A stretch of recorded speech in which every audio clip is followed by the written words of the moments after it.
अस्सलाम वालेकुम, मैं हूं सुमैरा फ़ारूक और एक और इम्पॉर्टेंट अपडेट के साथ मैं आपके पास हाज़िर हूं। और ये इम्पॉर्टेंट अपडेट मई के मंथ में ही है और मई का मंथ जो है काफ़ी इवेंटफुल है और इसमें जितने भी ट्रांजिट्स हो रहे हैं मैं आपको उनके बारे में अपडेट करती रहती हूँ। मर्करी रेट्रोग्रेड आज से स्टार्ट हो रहा है, लेकिन ये इम्पॉर्टेंट अपडेट जो है ये एक हैप्पी अपडेट है। जुपिटर साइंस चेंज करने जा रहा है और ये तमाम लोगों को फील होगा और ये एक बहुत ही मज़े का ट्रांजिट है। और कैसे मज़े का है ये हम डिस्कस करते हैं। जुपिटर मूव हो रहा है एरीज़ के साइन में, यानी साइन चेंज कर रहा है। पाइसिस से वो जा रहा है एरीज़ में और वो मई 11 से लेकर अक्टूबर 28 तक एरीज़ के साइन में रहेगा और फिर दोबारा रेट्रोग्रेड होएगा पाइसिस के साइन में और दिसंबर 20 को दोबारा एरीज़ के अंदर जाके मई 16, 2023 तक रहेगा। एस्ट्रोलॉजी में जुपिटर को बहुत ज़्यादा बेनिफिक प्लैनेट माना जाता है, यानी जुपिटर जहाँ भी जाता है वो एक्सपेंशन लाता है, ग्रोथ लाता है और एक ये प्लैनेट ऑफ गुड लक भी कहलाता है, यानी इससे बहुत सारी अपॉर्चुनिटीज़ भी आती हैं। जुपिटर जिस भी एरिया में आपकी लाइफ में जाएगा वो अच्छी चीज़ें पैदा करेगा, यानी आपके लिए अपॉर्चुनिटीज़ क्रिएट करेगा। तो हम बात करेंगे जुपिटर्स के कीवर्ड्स की। तो जुपिटर के जो कीवर्ड्स हैं वो हैं expansion, growth, learning, wisdom, good luck, optimism and आपका बिलीफ सिस्टम, आपका रिलीजन, आपके जो बिलीफ सिस्टम है वो तमाम चीज़ें। अब जल्दी से बात कर लेते हैं एरीज आर्कीटाइप की। एरीज रिप्रेजेंट करता है, ये पहला साइन है ज़ोडिएक का और ये रिप्रेजेंट करता है इनिशिएशन को, यानी स्टार्ट को, कॉन्फिडेंस को, एनर्जी को, कॉन्फिडेंस को, एक्सट्रोवर्जन को, एक्शन लेने को, और ये बहुत एनर्जेटिक और एक्सप्लोरर किस्म का आर्कीटाइप है। जुपिटर एंड एरीज तमाम लोगों को इम्पैक्ट करेगा उस एरिया में जहाँ जिस चार्ट के एरिया में जुपिटर जा रहा है वो उस जगह को बहुत फास्ट फॉरवर्ड करेगा, यानी आपको कॉन्फिडेंस देगा। अगर कोई स्टक अप फीलिंग्स थी तो वो सारी दूर होंगी और आपको बहुत ज़्यादा एक्शन नज़र आएगा उस एरिया में, क्योंकि जुपिटर जिस भी एरिया में जाएगा तो वो बहुत ज़्यादा जो है वो कॉन्फिडेंस और आपको अपने ऊपर बिलीव या सेल्फ रिलायंस की तरफ लेकर जाएगा। तो हम तमाम साइंस को भी डिस्कस करते हैं कि आपको कैसे इम्पैक्ट करेगा। Let's go ahead.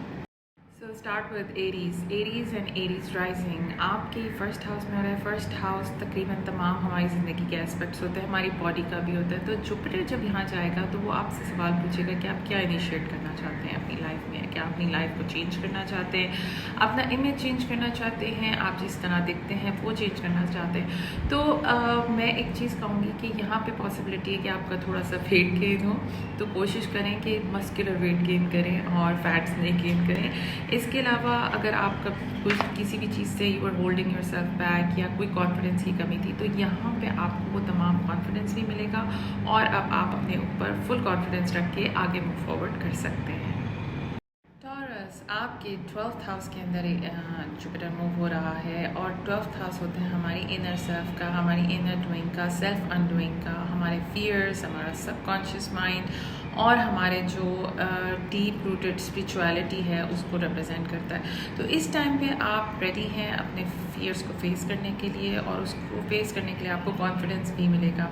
ये टाइम होगा कि आप कोई स्पिरिचुअल बिजनेस के अंदर आ सकते हैं, कोई आप रिहैब खोल सकते हैं या कोई आप जो है वो स्पिरिचुअल प्रैक्टिसेस को फॉलो कर सकते हैं। तो ये टाइम आपको बहुत ज़्यादा कॉन्फिडेंस देगा आपकी अपनी स्पिरिचुअलिटी को डेवलप करने के लिए। Gemini Jupiter is going into 11th house. Geminis को वैसे भी बहुत सोशल होते हैं और उस टाइम पे उनके जो सोशल नेटवर्क है वो इंक्रीज़ होगा, नए फ्रेंड्स बनेंगे, आप नई जो पुराने फ्रेंड्स हैं उनके सर्कल को भी आप एक्सपेंड करेंगे। दिस इज़ द टाइम कि आपके फ्रेंड्स या आपके कनेक्शन के ज़रिए आपको गुड लक और अपॉर्चुनिटीज़ आ सकती हैं। इस टाइम पे आपको बहुत ज़्यादा होप्स होंगे अपने फ्यूचर को लेकर और आप अपने फ्यूचर को लेकर बहुत ज़्यादा ऑप्टिमिस्टिक होंगे। कैंसर्स एंड कैंसराइजिंग बेस्ट टाइम आपके 10th हाउस यानी पब्लिक रिकग्निशन, आपके करियर के अंदर जुपिटर जा रहा है तो ये आपके करियर के अंदर ग्रोथ, एक्सपेंशन लेकर आएगा। अपना CV रेडी कर लें, कोशिश करें कि आप अपनी आइज़ ओपन रखें अपॉर्चुनिटीज़ के लिए। कोई आपको वर्क प्लेस पे प्रमोशन मिल सकता है, कोई करियर अपॉर्चुनिटीज़ ऐसी मिल सकती है जो कि लाइफ चेंजिंग हो। इसके अलावा आप अपना बिज़नेस एक्सपेंड कर सकते हैं और अपने सोशल मीडिया के ज़रिए आप जो हैं वो अपनी पब्लिक रिकग्निशन को बढ़ा सकते हैं। Alright, Leos and Leo rising आपके 9th हाउस में हो रहा है. So are you ready to be the star? Are you ready to be on the stage? आपका ये टाइम है जिसमें आपको बहुत ज़्यादा जो है इंटरनेशनल सक्सेस मिल सकती है. अगर कोई बुक थी आप पब्लिश करना चाहते थे वो इस टाइम कर सकते हैं. आप अपना सोशल मीडिया बहुत ज़्यादा एक्टिवेट कर सकते हैं इस टाइम पे. इस टाइम पे आप टीचर या स्टूडेंट भी बन सकते हैं और आप इस टाइम पे आपको बहुत ज़्यादा इंटरनेशनली भी टीचर्स मिलेंगे. आपके इंटरनेशनल कनेक्शंस बनेंगे. हो सकता है कि दूसरे कल्चर के लोगों से आपकी जो है वो मुलाकात हो और वो आपको फ़ायदा दे सकें. वर्गोस आपके 8th हाउस के अंदर ये जा रहा है. 8th house is psychological transformation, death and rebirth. और ये एक ऐसा हाउस है जो कि अकल्ट यानी हिडन हाउस भी कहते हैं इसको. तो इस टाइम पे अगर आपके कोई फियर्स थे, पास्ट ट्रॉमा था, कोई भी आपकी साइकोलॉजिकल चेंजेस रिक्वायर्ड हैं, तो आपको उस टाइम पे अपने फियर्स को फेस करने के लिए स्ट्रेंथ मिलेगी, ऑप्टिमिज्म मिलेगा. और ये टाइम होगा कि अगर आपके कोई फाइनेंशियल इश्यूज़ थे पार्टनर के साथ वो भी रिजॉल्व हो सकते हैं. इसके अलावा अगर कोई सेक्शुअल इश्यूज़ थे तो वो भी इस टाइम पे रिजॉल्व होंगे और अब आपको हीलिंग की तरफ जो है ये जुपिटर जो है वो लेकर जाएगा. My lovely Libras and Libra rising ये जा रहा है आपके 7th house. 7th house is your partnership. It can be a business partner और ये आपका लाइफ पार्टनर भी हो सकता है. तो अगर आप सिंगल हैं तो get ready. There is a chance कि आपकी शादी हो जाए या आपको कोई पार्टनर मिल जाए. और अगर इस टाइम नहीं भी मिलेगा तो नेक्स्ट वाले साइकिल में आपको मिल सकता है. इसके अलावा ये टाइम होगा जब आप जो हैं आपका बहुत ज़्यादा ज़ोर होगा पार्टनरशिप पे और आपका क्लाइंटेल भी इस टाइम पे इंक्रीज़ हो सकता है यानी पार्टनर, क्लाइंट्स और अदर्स. और ये टाइम पे आप अपना जो है वो दूसरों के ज़रिए काम करके लक हासिल कर सकते हैं.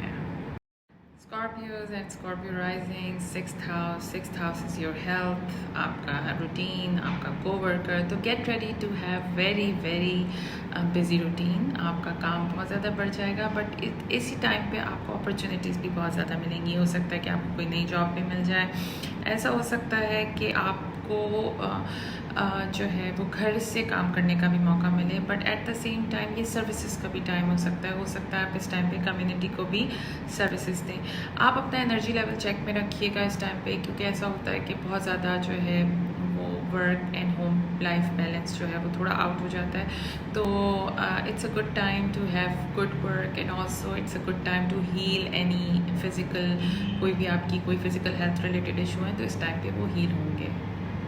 My lovely Sagittarius, 5th house में आपके जा रहा है. 5th house is creativity, children and hobbies. And Sagittarius are very much into their hobbies. It's a good time to expand on your hobbies. आपकी हॉबीज़ बढ़ सकती हैं. इस टाइम पे आप सीरियल डेटिंग भी कर सकते हैं. और अगर इन केस कोई प्रेग्नेंट होना चाह रहा है तो ये बहुत अच्छा टाइम होगा कि इस टाइम पे बेबीज़ कंसीव किए जा सकते हैं. और इस टाइम पे आप बहुत ज़्यादा अवेलेबल होंगे. आपके पास एनर्जी भी होगी, फ़न भी होगा because this is a fun house actually. तो आपको गुड लक मिल सकती है आपकी क्रिएटिविटी से. आपके कोई क्रिएटिव प्रोजेक्ट हैं वो आपको उसमें बहुत ज़्यादा कॉन्फिडेंस मिल सकता है और अब आप दुनिया को अपनी क्रिएटिविटी दिखा सकते हैं. कैप्रिकॉन्स एंड कैप्रिकॉन राइजिंग आपके 4th हाउस के अंदर ये जुपिटर जा रहा है. 4th house is your home, family life. तो वहाँ पे आपको कोई गुड लक मिल सकती है. कोई state and property related good news मिल सकती है. घर रेनोवेट कर सकते हैं आप अपना. अगर कोई फैमिली ट्रॉमा था तो इस टाइम पे वो हील हो सकता है. अगर आपके कोई इनहेरिटेंस रिलेटेड इश्यूज़ हैं तो वो भी जो है रिजॉल्व हो सकते हैं. इस टाइम पे आप प्रॉपर्टी में इन्वेस्ट करेंगे तो आपको फ़ायदा भी होगा. और अब आप ये टाइम होगा कि आप अपनी फैमिली लाइफ को बहुत अच्छे तरीके से इम्प्रूव कर सकते हैं. Also there can be addition in the family. हो सकता है कोई शादी हो रही हो फैमिली में या कोई नया बेबी भी इस फैमिली में ऐड हो सके. एक्वेरियस आपके 3rd हाउस के अंदर ये जुपिटर जा रहा है. तो आपकी सोशल मीडिया एक्टिविटी बढ़ सकती है. आपके सिबलिंग्स के साथ आपके रिलेशनशिप बेहतर हो सकते हैं. हो सकता है कि कोई नए कॉन्ट्रैक्ट आप साइन करें, कोई नई कम्युनिकेशन करें. शॉर्ट डिस्टेंस ट्रैवल बहुत ज़्यादा आप कर सकते हैं. इसके अलावा अगर आपके कोई सिबलिंग्स या नेबर से रिलेटेड कोई इशूज़ थे वो भी रिजॉल्व हो सकते हैं. इस टाइम में बहुत ज़्यादा आइडियाज़ भी एक्सचेंज कर रहे होंगे. आप स्टडी कर रहे होंगे and you are learning the new skills and this is a good time to learn new skills. नई लैंग्वेज सीख सकते हैं और इस टाइम पर आप अपने सोशल मीडिया को बहुत ज़्यादा एक्सपेंड कर सकते हैं. Pisces एंड Pisces राइजिंग आपके 2nd हाउस में ये जा रहा है. 2nd हाउस होता है आपके पोजेशंस का और पैसों का और